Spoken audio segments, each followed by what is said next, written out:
Hello guys, আমি নার্গিস। আজকে আমরা চলে যাচ্ছি নানি বাড়ি, মানে আমার শাশুড়ি মার মায়ের বাড়ি শুল্কাপাড়াতে। আমি, পাপা, মা আর ভাই যাচ্ছি ফালাকাটা। তো পৌঁছে ওখানে গিয়ে দেখি আমার হাজবেন্ড, শাশুড়ি মা, ননদ ওরাও চলে এসেছে। সবাই মিলে একসাথে দেখা হয়ে গেল। তারপর সবাই মিলে চলে গেলাম সুইটি মিষ্টি দোকানে। এখানকার ছোলে ভাটুরেটা খুব ফেমাস আর টেস্টি, তাই গিয়ে সবাই মিলে ছোলে ভাটুরে খেয়ে নিলাম। কে কে এখানে খেয়েছো কমেন্টে জানিও। খাওয়া শেষ করে নানি বাড়ির জন্য মিষ্টি নিয়ে নিলাম আর তারপর সবাই উঠে পড়লাম গাড়িতে। এবার সবাই বসে বেরিয়ে পড়লাম শুল্কাপাড়ার দিকে। ফালাকাটা থেকে জটেশ্বর, বীরপাড়া, তেলিপাড়া হয়ে যাব।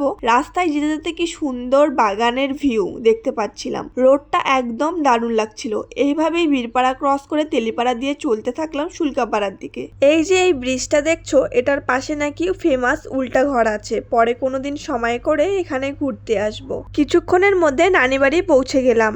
গাড়ি থেকে নেমে সবাই মিলে বাড়ির ভিতরে ঢুকলাম। ঢুকে দেখি নানিমা পুরো রান্নায় বিজি। সাথে আরো কয়েকজন নানিমাও ছিল, ওরাও হেল্প করছে। নানিমা আমাদের দেখে খুব খুশি হয়ে গেছে। প্রচন্ড গরম ছিল আজকে, তাই সবাই এক গ্লাস করে ঠান্ডা মাজা খেয়ে নিলাম। একদম রিফ্রেশ লাগলো। তারপর একটা মিষ্টি খেয়ে নিলাম, কিন্তু গরম এত বেশি ছিল যে আমি লিটারেলি পাকায় শুয়েছিলাম। একটু পরে উঠে রান্নাঘরে গেলাম। গিয়ে দেখি পাশের বাড়ির রানিমা মাটন রান্না করছে। একটু পর রান্না হয়ে গেলে সবাই খেতে বসে পড়লাম। আমি সবার থালায় পোলাও পরিবেশন করছিলাম। সবাইকে দিয়ে আমিও বসে পড়লাম খেতে। ঘরে জায়গা কম ছিল, তাই কেউ উপরে, কেউ বেডে, কেউ নিচে, কেউ আবার টেবিলে বসে খেতে লাগলো। এইদিকে আমার পাপা আর শাশুড়ি মা দুজনে একসাথে টেবিলে বসে পুরো খাচ্ছে। খাওয়া শেষ হওয়ার পর শুরু হলো আসল কাজ। আজকে আসার মেন রিজন হলো জমির কাজ। আমার শাশুড়ি মা সব জমি মাপবে, কোথায় কতটা জমি আছে সেটা চেক করবে। প্রথমে বাড়ির জায়গায় মাপা হলো, তারপর আমরা চলে গেলাম চাষের জমির দিকে, সেখানেও মাপা হলো। তারপর সবাই মিলে নদীর দিকে গেলাম। নদীর পাশেও কিছু জমি আছে,